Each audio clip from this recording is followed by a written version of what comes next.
નમસ્કાર, news for કાઠિયાવાડમાં આપનું હાર્દિક સ્વાગત છે. હું છું હિના.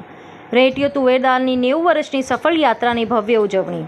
ભારતની આઝાદી પહેલાં નવાપુરમાં સ્થાપાયેલી જ રેડિયો તુવેર દાળ બ્રાન્ડ આજે પણ લોકોની પહેલી પસંદ છે. નવાપુર ખાતે આવેલી ફેક્ટરીમાં રોજ 1200થી 1300 મેટ્રિક ટન દાળનું ઉત્પાદન થાય છે. માત્ર મહારાષ્ટ્ર, ગુજરાત કે ભારત જ નહીં પણ વિદેશમાં પણ રેડિયો તુવેર દાળ એક્સપોર્ટ થાય છે. તુવેર દાળનું નામ પડે તો સૌથી પહેલાં મોઢે એક જ બ્રાન્ડ નેમ આવે અને તે છે રેડિયો તુવેર દાળ. આજે રેડિયો તુવેર દાળ બ્રાન્ડે તેની સફરના 90 વર્ષ પૂરા કર્યા છે અને આ માઇલસ્ટોનની ભવ્ય ઉજવણી કરવા આવી રહી છે. આ અનેરા પ્રસંગે અમદાવાદની હોટલ હયાત વસ્ત્રાપુર ખાતે રવિવારે સમગ્ર દિવસ દરમિયાન વિવિધ કાર્યક્રમો યોજવામાં આવશે.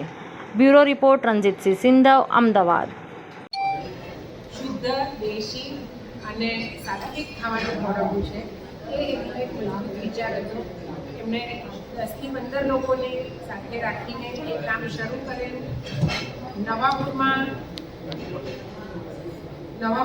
ત્યારે આ એકમાત્ર તુવેરની ફેક્ટરી હતી અને હમણાં જ અમે કંઈક વાત કરતા હતા તો એ એટલું બધું એમાં ઇન્વોલ્વ હતા શ્રી મંગળદાસ ચોખાવાળા કે લેબર્સ અને વધારે લેબર્સ હતા નહીં, 10-15 લેબર્સ. તો લેબર્સની સાથે લેબર્સના જેમ કામ કરે એવી રીતે આની શરૂઆત થઈ છે. આજે આપણે 90 વર્ષની જ્યારે ઉજવણી કરીએ છીએ ત્યારે એના અલગ અલગ પડાવમાંથી પસાર થઈને, કારણ કે મશીનરી હતી નહીં, ઓઇલ એન્જિનને મોડિફાઈ કરીને ચોખાના મશીનોને દાળ બનાવવામાં આવી, દાળના માટે વાપરવામાં આવ્યા.